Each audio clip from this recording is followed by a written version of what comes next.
Buenos días, buenas tardes y buenas noches a esta gran audiencia global que está asistiendo en esta serie de seminarios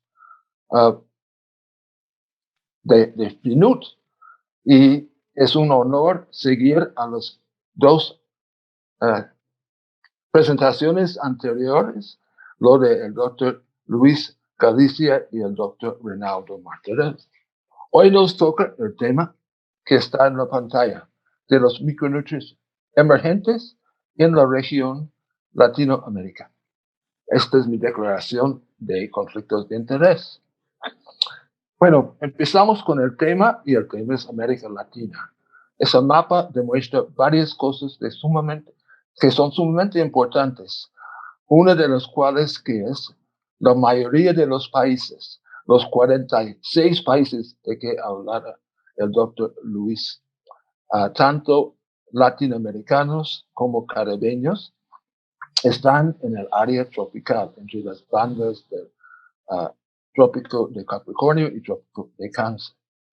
Es un área muy montañoso, en lo cual hay varias capitales de naciones, como Bolivia, Colombia, México, Ecuador, que están en altura. Y siendo tropical, las enfermedades tropicales causadas por protozoarios como malaria o helmintos son muy comunes en la población. Esta es nuestra área. De micronutrientes, hablamos de aquellas moléculas orgánicas y elementos inorgánicos indispensables para el funcionamiento del organismo, pero que necesita una fuente exógena para llegar a sus recomendaciones. Es importante reconocer que la mayoría de deficiencias de que vamos a hablar son deficiencias de ingesta del nutriente, pero hay otras causas de deficiencia de nutrientes que tiene que considerar que son ajenas de la ingesta o consumo de nutrientes, como son la absorción de nutrientes. Por ejemplo, uno puede ingerir la cantidad de zinc y hierro que se necesita, pero por la composición de la comida con varios inhibidores de absorción, no se le va a absorber suficiente zinc y hierro. También, enfermedades tropicales del intestino pueden impedir la absorción de nutrientes que hayan llegado de la boca en cantidades suficientes. Hay otros casos cuando se pierden los nutrientes ya absorbidos y ingeridos, como es el caso de infecciones e inflamaciones. Y algunos casos no se puede utilizar los nutrientes, por ejemplo, en intoxicación de plomo, no se puede utilizar hierro. Entonces, hay que tomar en cuenta de que la deficiencia de nutrientes normalmente viene de un consumo insuficiente, pero también hay otras causas importantes de su ocurrencia. De deficiencia tiene dos modalidades y son diferentes. Uno es la deficiencia dietética, y quiere decir no ingerir lo recomendado por las autoridades, o sea, tener una ingesta menor. Y hay otra modalidad muy importante que es no tener un estado nutricional adecuado del nutriente adentro del cuerpo en sus lugares de función. En este caso, el primer caso, el diagnóstico es encuestas de ingesta dietética. En el segundo caso es el uso de exámenes clínicos, historial clínico, por ejemplo, para la ceguera nocturna o palpando para un bocio endémico. Pero en los nutrientes emergentes vamos a tratar más que todo con ensayos de laboratorio para nuestro diagnóstico. Hay limitaciones en ambos diagnósticos. La ingesta es muy difícil de hacer y muy pocas veces es totalmente exacta. En cuanto al estado, las pruebas de laboratorio, algunas son confiables y dan una buena estimación de estado y otras no lo son. Y cosas como inflamaciones en las personas pueden alterar la validez de las pruebas con biomarcadores. Pero más importante, no hay necesariamente una concordancia entre el diagnóstico soy deficiente en consumo y el diagnóstico estoy deficiente o suficiente en mi estado, porque miden diferentes dominios. Ahora, para esta práctica, ¿cuál va a ser nuestro enfoque y escala? No va a ser lo primero, lo de clínico. Esto más está relacionado con médicos o practicantes en la clínica con pacientes individuales. Lo que se trata de eso es la parte de abajo, la parte de salubristas en la epidemiología, viendo a nivel de comunidad o población y asociado con las condiciones generales de un país. Luis Galicia nos habló de lo que son, para decirlo, los nutrientes tradicionales, los nutrientes que las Naciones Unidas ha invertido tiempo y que ha abrazado. Estos son vitamina A,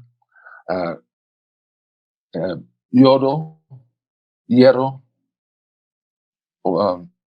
fluoruro y uno puede decir también de folatos. Todos estos, además, tienen manifestaciones clínicas que se puede ver en su deficiencia. Nosotros no tratamos de nutrientes nuevos, como dijo María José, sino de emergentes.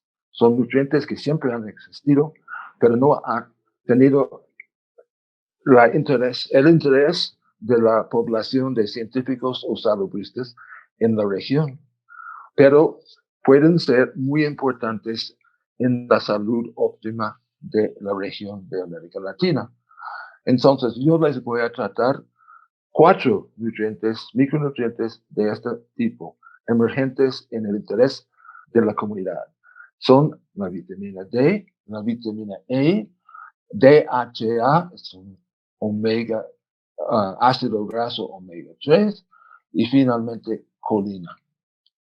Estos son los, hasta la fecha, rechazados por las Naciones Unidas. Empezamos con vitamina D, y ya sé que en la presentación del Dr. Galicia había muchas preguntas sobre la vitamina D, pero él no lo incluyó en los nutrientes tradicionalmente importantes. Esta es emergente. Ahora, en la molécula que está viendo se llama colecalciferol.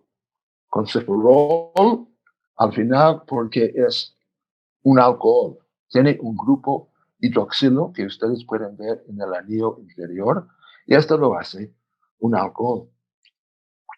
Hay otra molécula que no está en la pantalla que se llama ergosto calciferol. Ergosto-calciferol es una vitamina D que se llama vitamina D2. D2. Lo que estamos viendo aquí es la vitamina D3. La vitamina D3 está formada en organismos que son animales. Lo vamos a ver en un momento cómo se forma. El ergosterol es un alcohol en plantas, sobre todo en hongos, que con exposición a radiación se forma la forma de vitamina D que se llama vitamina D2. Ahora, ¿qué son las funciones principales de vitamina D? Vitamina D, como vimos, se convierte en el hígado a 25-hidroxivitamina D. Esta es la forma de vitamina D en el transporte en la sangre. A nivel de los tejidos y las células, hay otra forma de vitamina D que se llama 1,25-hidroxivitamina D. Esta forma de vitamina D es una hormona. Es una hormona que actúa en un sitio que se llama el receptor de vitamina D. Y a través del mecanismo de acoplarse y desacoplarse con este receptor, efectúa sus distintas funciones. La función más famosa y antigua de vitamina D, por supuesto, tiene que ver con los huesos, tanto en habilitar la absorción de calcio al cuerpo, como en el metabolismo de calcio y fósforo a nivel del hueso. Pero ahora sabemos de que en casi toda célula, en funciones diversas, importantemente en lo de función inmune, la hormona de vitamina D, la 1,25 vitamina D, es importante a través de su receptor en la regulación y transcripción a nivel celular. Bueno, la fuente de vitamina D se supone es a través del sol, a través de la conversión de una molécula en el cuadrito abajo a la izquierda, el cuadrito de 7-hidroxicolesterol, otra vez un alcohol con un grupo hidroxílico, a la molécula a la derecha, que es lo que vimos anteriormente, que es la molécula de vitamina D3. A través, ustedes pueden ver el rompimiento de uno de los anillos abajo, formando la vitamina D. Esta es la actuación de rayos de energía ultravioleta tipo B. Y en teoría, nosotros podríamos nutrirnos completamente sin comer nada de vitamina D a través de esta conversión. Esta es la teoría, la práctica es algo muy distinto. Ahora, en nuestra región, entre comillas, tropical, tendríamos en teoría una ventaja, porque tendríamos rayos de energía ultravioleta durante todo el año, no en estaciones de invierno que no y en verano que sí. Entonces tenemos una buena ubicación para recibir los. Pero, por otro lado, muchas de las poblaciones de nuestra área son pigmentadas. Los afrodescendentes, por ejemplo, que constituyen mucha de la población de Brasil, y están presentes en casi todos los demás países, y los grupos indígenas, tanto los grupos sudamericanos de indígenas como los centroamericanos. Ambas poblaciones son notablemente pigmentados, y esta pigmentación de la piel bloquea la entrada de los rayos de energía ultravioleta a un nivel de la piel donde pueden encontrar y convertir el colesterol, 7-hidroxicolesterol, a la vitamina. También cubriéndonos con ropa en casi todas partes, menos los brazos, el frente y la frente y todos los demás áreas expuestas, nosotros no hacemos vitamina D con la mayoría de nuestra piel. Las fuentes dietéticas entonces toman importancia porque no podemos hacer toda nuestra necesidad a través de exposición al sol. Y las fuentes más importantes o más ricas en vitamina A están en la lista. Aceite de bacalao, sobre todo entre los aceites de pescado, es lo más rico. 6 gramos de aceite de bacalao tiene lo suficiente para un día de una persona.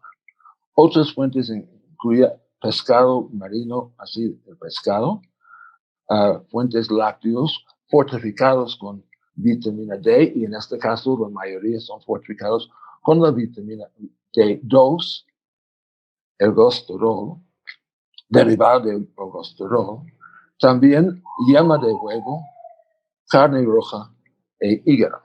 Hay problemas, hay inconvenientes con este panorama de fuentes. El primero, el pescado tiene alto costo relativo a la gente en pobreza, pero también demográficamente pescados vienen del mar, y como hablamos, mucho de la población de América Latina vive en altura, en lugares como La Paz, Quito, Ciudad de México y Bogotá. Otro es que los lácteos tienen lactosa, por definición. Y muchas de las poblaciones mencionadas, lo afrodescendente, lo indígena y hasta lo ibérica, tienen mucha prevalencia en la población de intolerancia a la lactosa por defecto de lactasa intestinal. Es una condición genética de estos grupos. Entonces hay cierto rechazo del consumo de leche. Y finalmente, carne de hígado viene de vacas. Y hoy día la vaca, en primer lugar, tiene un precio alto y nos da un precio ambiental alto en sus emisiones de gases, en una conciencia del cambio climático y cómo evitarlo. Ahora, esta es la lista de recomendaciones para consumo diario, lo emitido en 2011, por el grupo de los Estados Unidos y Canadá que se llama Dietary Reference Index, DRI. Usted puede ver todos los grupos etarios por sexo, también grupos especiales como mujeres en lactancia y mujeres embarazadas, y abajo los infantes menores de 1 año. Y como pueden ver, casi todos los grupos requieren ingerir 600 unidades internacional que convierta a 15 microgramos de vitamina D de la dieta para alcanzar sus recomendaciones. Estos son los más modernos. Anteriormente, en 1996 y 98, se formaron las primeras recomendaciones. En 98 fueron los de las Naciones Unidas, las famosas RNI, son las ingestas nutricionales recomendadas. Y todavía, hasta esta fecha, no se han modificado. Entonces, los RNI de las Naciones Unidas, FAO y OMS, tendría como 400 en todos los edades y grupos que usted vea, 600 en esa, y en los grupos de infantes, 200 unidades internacionales para los infantes menores de 1 año. Yo recomiendo el uso de esta recomendación más moderna porque la exigencia es importante.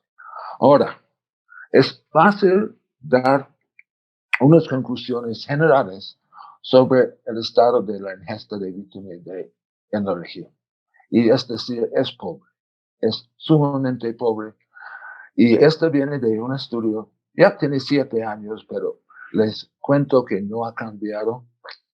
Un estudio de Alex Brito, Héctor Cori y otros colaboradores publicado en el Food and Nutrition Bulletin, donde ellos consiguieron datos de 7 países de América Latina. Solo 7 de los 46 que existen tenía información valiosa para esta revisión.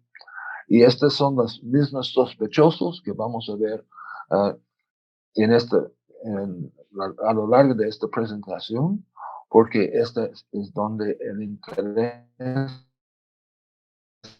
en los nutrientes emergentes ha sido manifestado, por lo menos por algunos grupos de investigadores. Entonces, para ser breve, casi nadie alcanza la ingesta de vitamina D en encuestas diarias. Requiere que uno consuma 6 gramos de aceite de bacalao diario para alcanzarlo de esta fuente.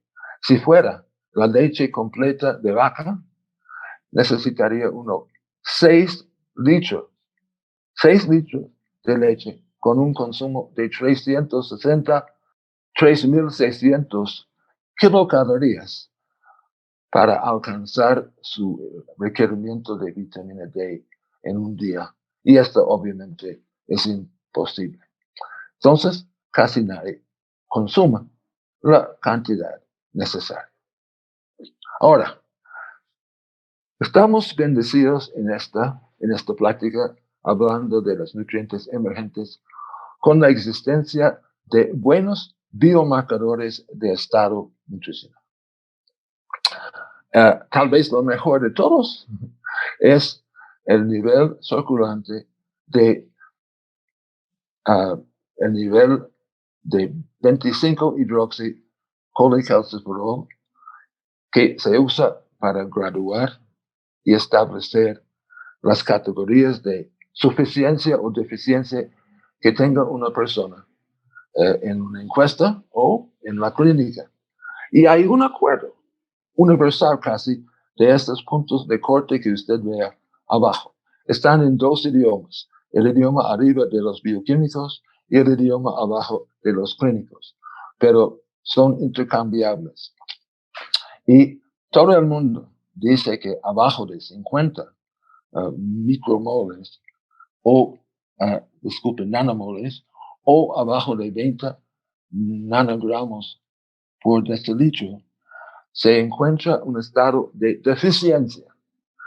En niveles más abajo, por ejemplo, de 12 nanogramos, hay riesgo de raquitismo.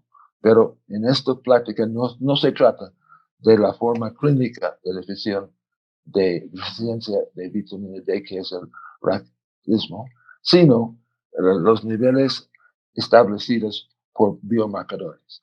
Hay otra banda en medio que no todo el mundo está de acuerdo de usar, y nosotros sí lo utilizamos, que es un nivel entre 20 y 30 por la unidad de nanomoles, o entre 20, entre 50 y 75 con lo de molar, y 20 y 30 por lo de decilitros.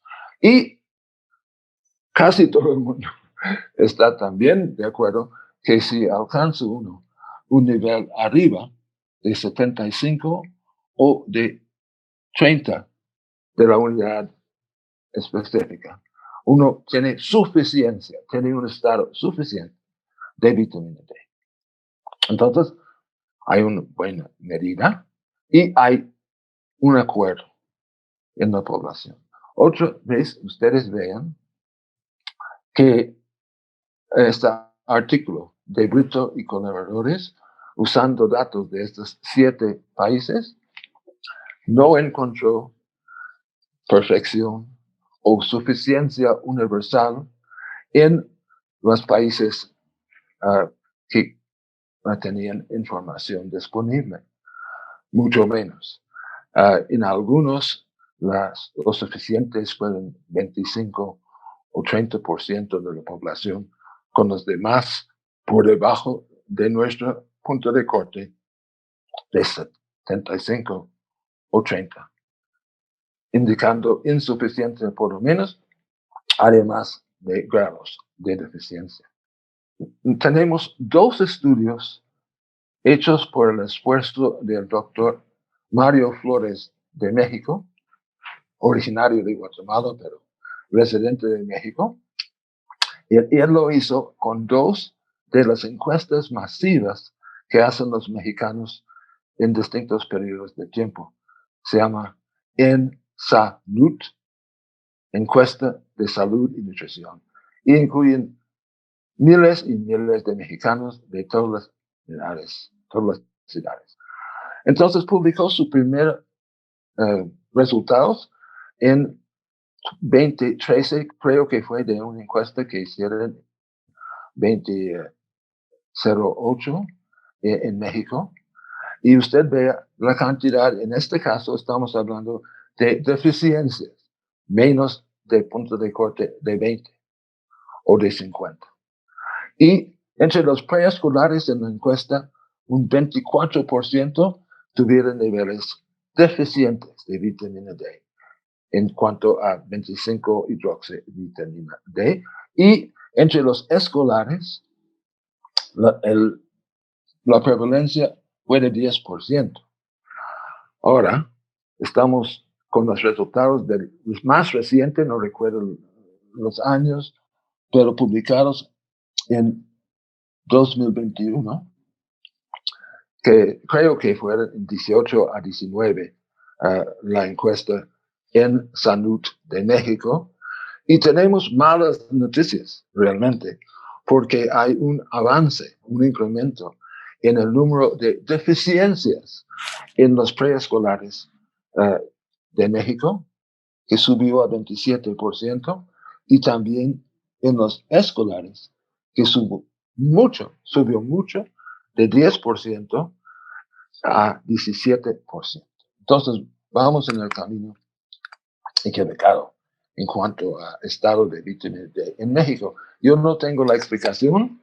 Puede ser algunos cambios en hábitos dietéticos, pero mi apuesto de que tal vez es una cuestión de menos exposición al sol, menos recreo, más cubierto con ropa y menos exposición de partes de la piel al sol. No tengo una explicación, pero vemos que va en una dirección que no es muy optimista. Guatemala también hemos en sesión contribuido 2 trabajos a la noticia sobre vitamina D, y estos fueron en ancianos y en adolescentes. En el primero, en ancianos, estuvimos en el altiplano, en Quetzaltenango, y tuvimos ancianos tanto urbanos como rurales, y encontramos deficiencias en la mayoría. Nosotros usamos la corte de deficiencia.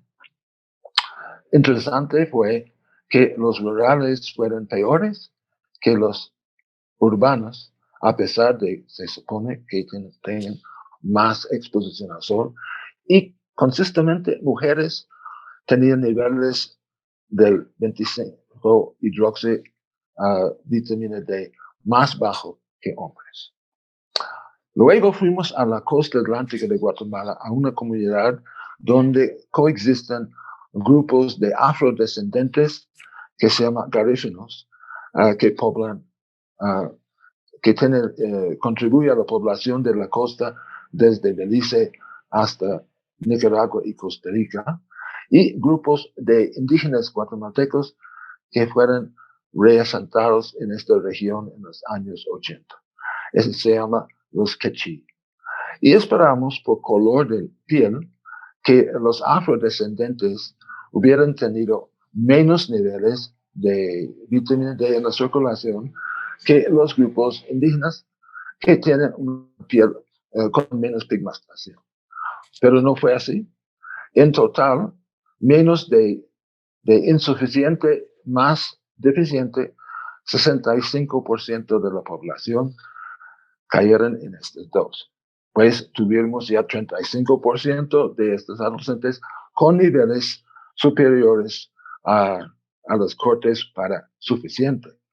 Pero interesantemente, además, otra vez, el grupo femenino fue inferior en sus niveles que el grupo masculino. Ahora pasamos al segundo nutriente de interés, y este es vitamina E. En la foto, ustedes ven alfa-tocopherol.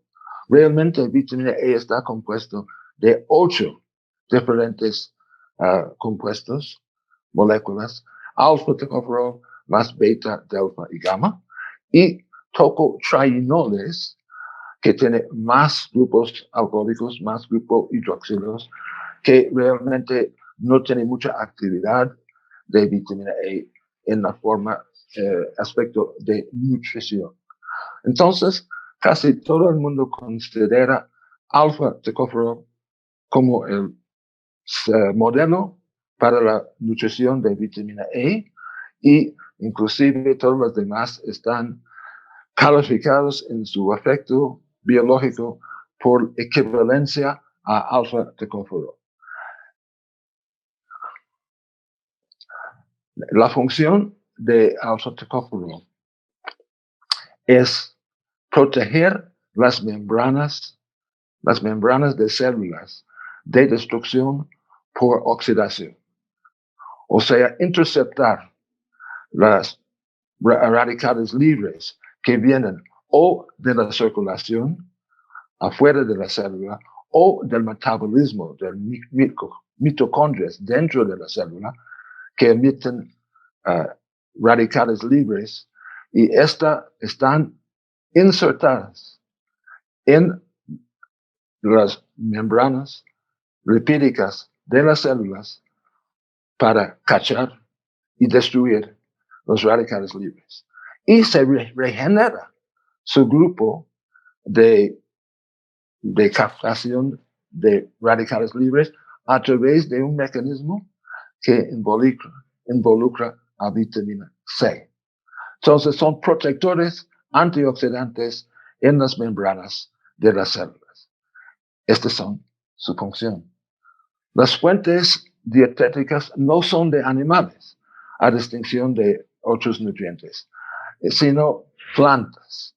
Y en este caso, aceites y nueces, semillas. Lo más fuerte de todo es aceite de corazón de trigo y segundo es aceite de girasol. Las avellanas y las almendras son las buenas fuentes en forma de nueces y las semillas de girasol son buenas fuentes de vitamina E. Ahora, abajo, tenemos dos series de recomendaciones hechas más o menos en la misma época de 1998. Uno para los Estados Unidos y Canadá, en el centro, y otro para el mundo por las naciones a la derecha. Discrepancias tan grandes entre estas recomendaciones no existen para ningún otro nutriente fuera de vitamina E. Ustedes pueden ver que en todo caso, las recomendaciones de las Naciones Unidas son más cómodos, más bajos que las recomendaciones para personas de los Estados Unidos y Canadá. Inclusive las mujeres están juzgados por 50% menos ingesta de vitamina E por la guía de las Naciones Unidas y los hombres con 67% menos.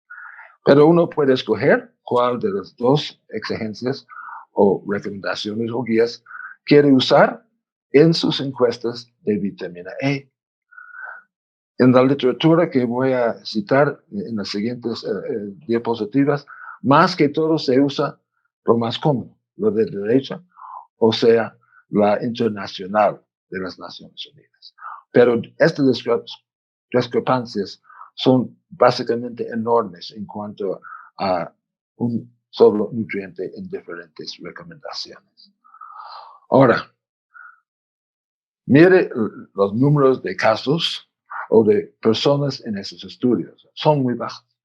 Son 19 mujeres en el primero, hay como 43 en la segunda, y en el tercero, enorme para esto, pero no para estudios como los mexicanos, 411. Todos vienen de diferentes partes de Brasil, de Río de Janeiro, de Pernambuco y de Natal. Los primeros dos, con pocas mujeres, son mujeres lactantes. Y uno puede aceptar que no hay un montón de mujeres lactantes disponibles para un estudio en un momento dado.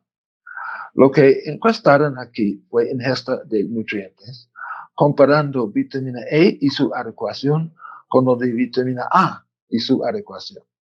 Y como ustedes pueden ver, que ninguna mujer tenía un nivel de ingesta adecuada usando los estándares de las Naciones Unidas, mientras usando los mismos estándares para vitamina A, unos 74% fallaron, unos 26% lograron una ingesta adecuada. En la otra, igual, vitamina E no llegó nunca a su adecuación, mientras en 58% de las encuestas la ingesta de vitamina A fue adecuada. ¿Qué quiere decir? Que entre vitamina A y vitamina E, en estas partes de Brasil, las chances de inadecuación son mayores con la vitamina E que con la vitamina A. En el último estudio de adolescentes, no reportaron lo de vitamina A, pero 94% tenían deficiencias en vitamina E en la ingesta. En Guatemala tenemos nuestros datos propios y la situación no es tan drástica como lo de Brasil. La primera son niños de guarderías estatales donde ellos reciben 3 tiempos en el día: desayuno, almuerzo y 2 refacciones. Nosotros podemos constar que estas ingestas de 4.3 como mediana son reales. Eso es importante porque lo vamos a ver adelante. Y María José, nuestra moderadora, fue parte del estudio que determinó que estas ingestas realmente están siendo ingeridas. En la segunda, tenemos un grupo de escolares en la área rural que tienen un promedio, una mediana que es muy por debajo de los 7 recomendados por las Naciones Unidas. Consta decir que en el primer grupo de preescolares, su recomendación es 5 miligramos. Lo observado es casi 5. ¿Qué quiere decir? Que la mitad de los niños sí consumen la recomendación diaria. Ahora, en 2 grupos de mujeres que viven a 40 kilómetros de distancia, uno en áreas urbanas y otro son campesinas en áreas rurales, tiene un panorama muy distinto. En las primeras, las mujeres pobres de la ciudad tiene 7.2, que casi aproxima los 7.5 recomendados para mujeres por las Naciones Unidas, mientras las mujeres en agricultura de subsistencia tiene niveles de ingesta realmente, pero realmente inferiores. También tenemos la bendición de una buena, un buen marcador de diagnóstico para la vitamina E. Y este es alfa-tocopherol circulante o en membranas de glóbulos rojos. Para la circulante, el acuerdo casi universal es que menor de 11 micromoles por litro es un nivel inferior y arriba de 11 es un nivel aceptable. Este es el slide muy difícil y muy cargado, pero hace varios puntos importantes. Primero, ¿en qué países hemos tenido estudios de estado de vitamina E? Y son los mismos sospechosos. Aquí también, además de los otros antes, México, Brasil y Chile, yo creo que no está Chile, Argentina, Venezuela y Perú. Ahora, ¿qué quiere decir la segunda columna? Es el contexto de la sacada de sangre para alfa-tocopherol. Puede haber sido una encuesta de alguna naturaleza o en un estudio clínico. En la tercera son las edades de los distintos grupos que varían desde infantes en el primer trimestre de vida hasta ancianos mayores de 60 años abajo. El primero tenía personas de todas las edades y los contextos están a la derecha. Había algunos clínicos con grupos de referencia que no tuvieron el problema y otro grupo de personas que sí tuvieron un problema. El problema puede haber sido la existencia de VIH o VIH con y sin tuberculosis o ciertos polimorfismos de anormalidades genéticas o enfermedad cardiovascular en los ancianos. Y había 2 cosas universales de estos estudios. Primero, todos los grupos de referencia, los controles, los normales, tenían niveles en promedio abajo de los normales para su edad y sexo. Y segundo, cada de estas condiciones o enfermedades bajaba a niveles menores de lo referente a los niveles de vitamina E. ¿Qué quiere decir? En general, el estado es malo en todos estos países y cuando haya una enfermedad o una anormalidad de salud, se baja más los niveles de vitamina E. Vitamina E es susceptible de efectos de enfermedades. Y esta demuestra una paradoja relacionada con lo mismo. Porque hemos dicho que en Guatemala, en estas guarderías de preescolares, la ingesta observada, medida, fue básicamente mediana. La mitad de los niños tenía ingesta recomendada. Un estudio hecho por la misma moderadora, María José, hizo estudios sanguíneos de tocopheroles. Y no fue alfa, sino todos los tocopheroles, que da más ventaja. Y estos fueron sumamente bajos. Yo creo que fueron a nivel de 7 de los 11 micromoles del corte de normalidad, fue bajos, a pesar de la ingesta normal. Y tenemos el desempate en estudios no demostrados aquí de leche materna en mujeres del mismo grupo que ustedes vieron en el slide anterior, que tiene una ingesta de 7.2 mediana de ingesta, casi los 7.5 de adecuación, pues los niveles de vitamina E en la leche de estas mujeres del altiplano de Guatemala alcanzaron niveles adecuados para sus infantes. Ahora bien, pasamos a los ácidos grasos esenciales. Esa es la tercera de las emergentes. Y esta es la famosa DHA, ácido docosahexaenoico. Tiene 22 carbonos. Estas pelotas negras son los carbonos. Cada uno de ellos tiene 1 o 2 hidrógenos, que son las pelotas en azul. Los 2 en rojo son oxígeno, eso es un grupo carboxílico que lo hace ácido. Los 22, ácido docoso, y hexaenoico quiere decir que hay 6 grupos insaturados, 6 enlaces insaturados a lo largo de esta cadena, y si ustedes pueden identificar si son efectivamente 6.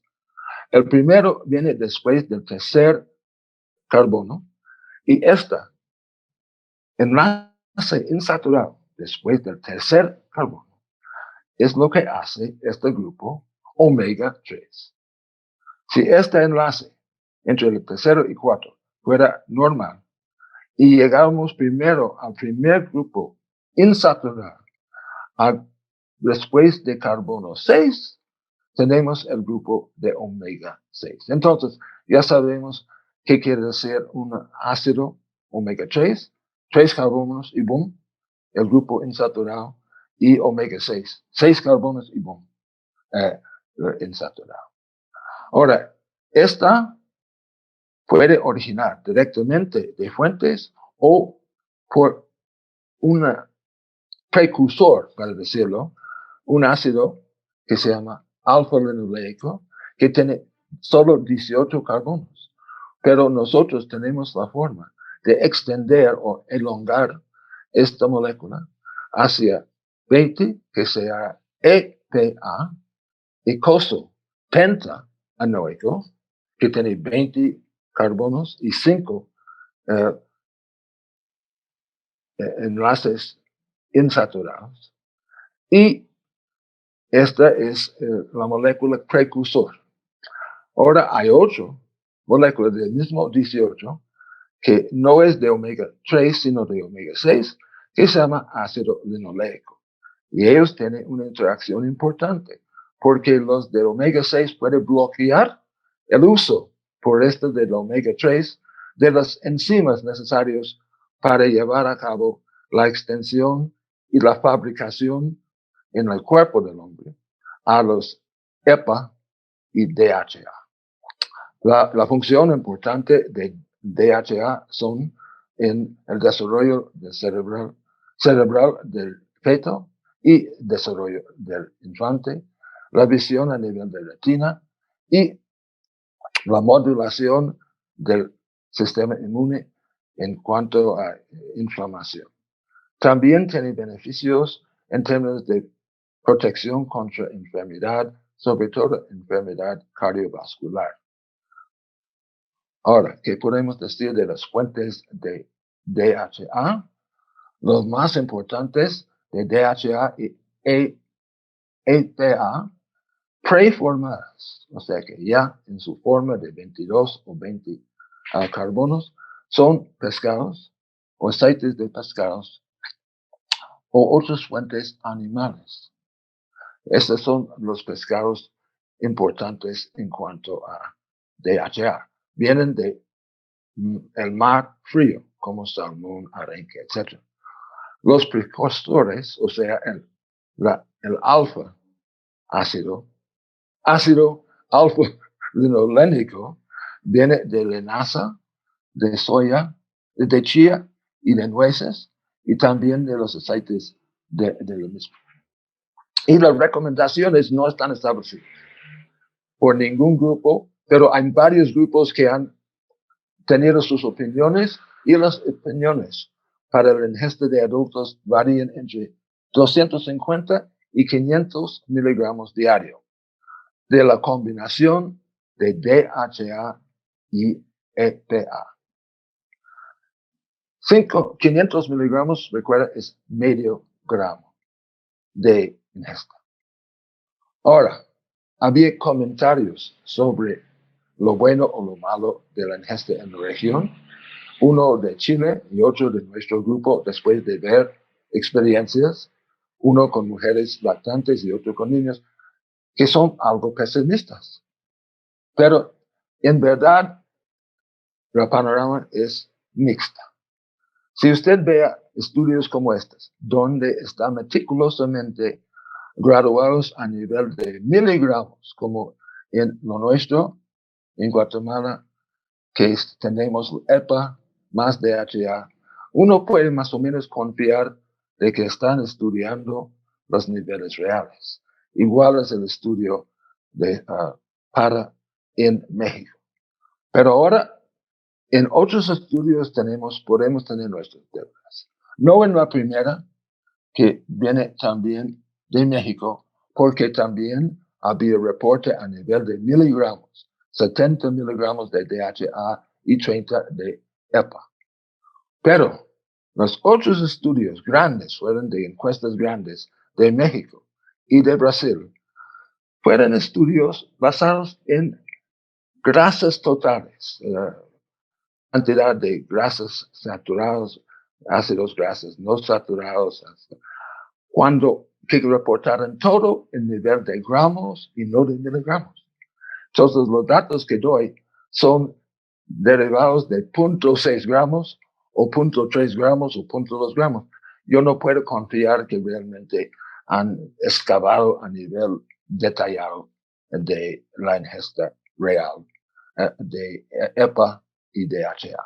Pero el último estudio viene de la costa de Perú, del puerto de Callao, que es el puerto al lado de Lima, y fueron niños pequeños y tenía estudios de su consumo de pescado, y niños en un puerto donde hay pescaderos, tal vez sus papás, se casi puede aceptar que estas particiones entre niveles bajos, menor de 100, entre 100 y 250 y hasta arriba de 250, para estos infantes realmente es verdadero.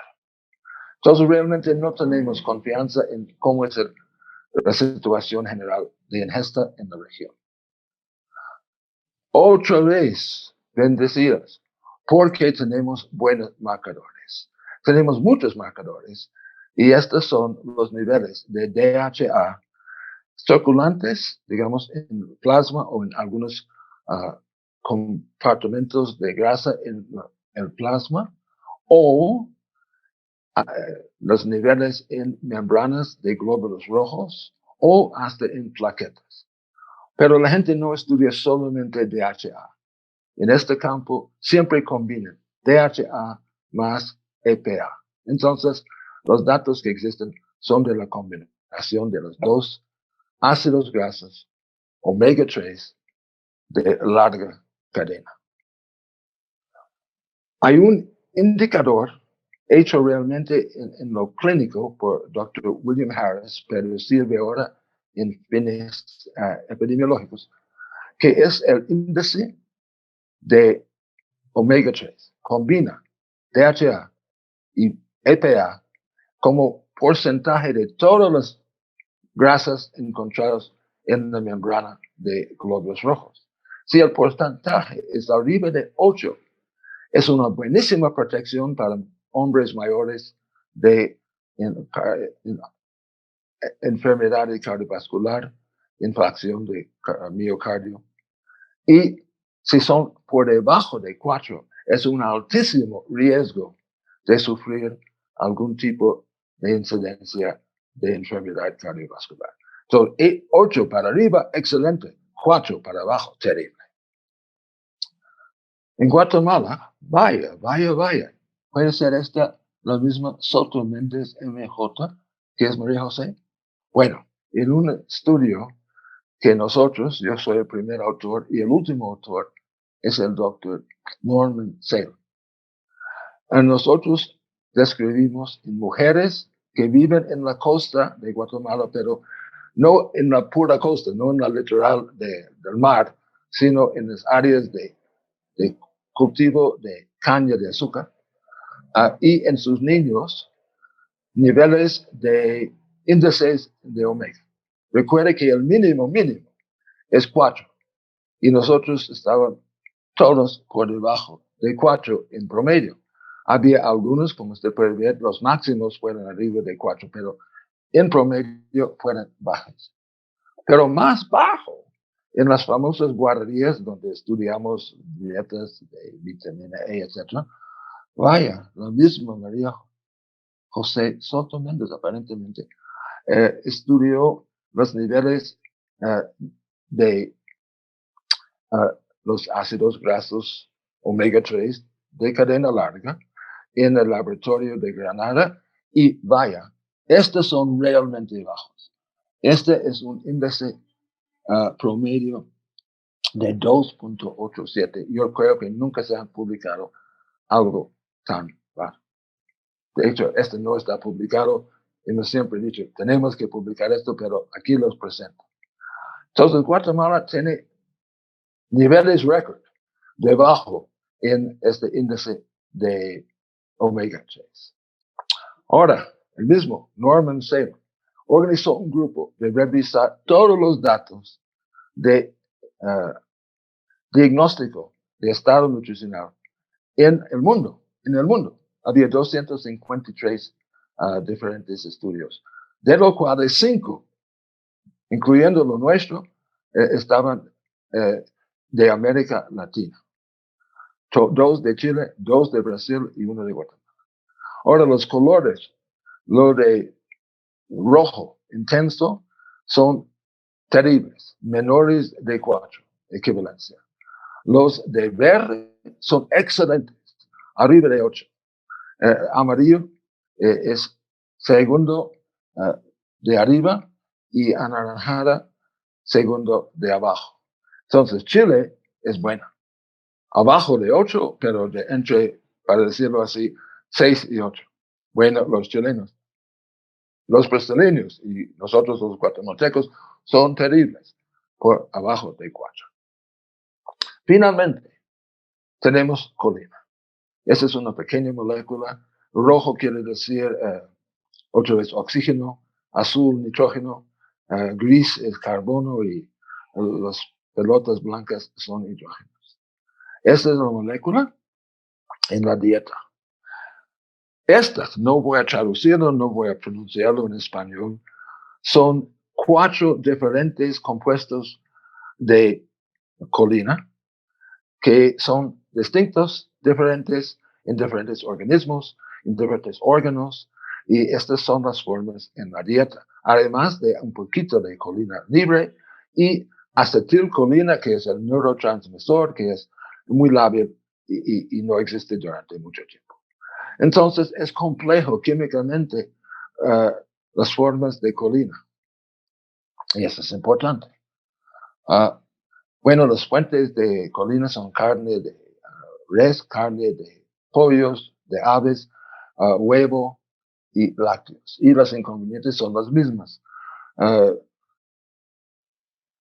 Pescado es caro y no disponible en altiplanos. Lácteos causan a veces intolerancias y el la crianza de animales ruminantes ahora está considerado como un peligro al ambiente por los efectos sobre cambio climático. Esta otra vez tiene requerimientos bastante altos, acercando y pasando en el caso de hombres medio gramo diario. Oscilan de 125 en niños hasta 500 en hombres. Y usted puede verlos de mujeres y de mujeres lactantes. Ahora, estos son datos. Yo confío en los datos nuestros y en los datos publicados de niveles de colina en las dietas. Y ustedes pueden ver en relación a los requerimientos en la última columna, donde estamos con los escolares en el altiplano, en Guatemala, con las lactantes urbanas y con las lactantes rurales. Somos casi la mitad, digamos, o más de la mitad de la recomendación. Y estos son 3 estudios de otros países. Bueno, uno es también de Guatemala, pero de otro grupo de investigación. El primero, como ustedes pueden ver, la mediana es 246, muy cercana a la mediana de los adultos en Sao Paulo. Y con la varianza, como ustedes pueden ver, ninguno llega a los niveles que recomendaron ni siquiera una vez, o sea que 100% por debajo.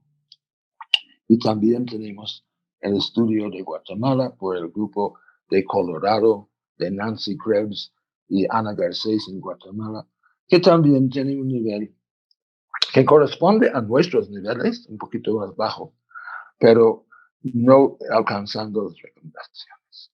No hay forma de medir el estado de colina por todo lo que es la insertación de colina en diferentes moléculas no pronunciables que existen en varios tejidos, o sea que no existe esta forma. Finalmente, todos los 4 nutrientes emergentes tienen sus niveles superiores de tolerancia, los famosos ULs. Para vitamina D es 4,000 unidades diarios. Recuerde que las recomendaciones oscilan en 800 para ancianos. Vitamina E, el máximo recomendado o que no exceder el nivel es 600 miligramos.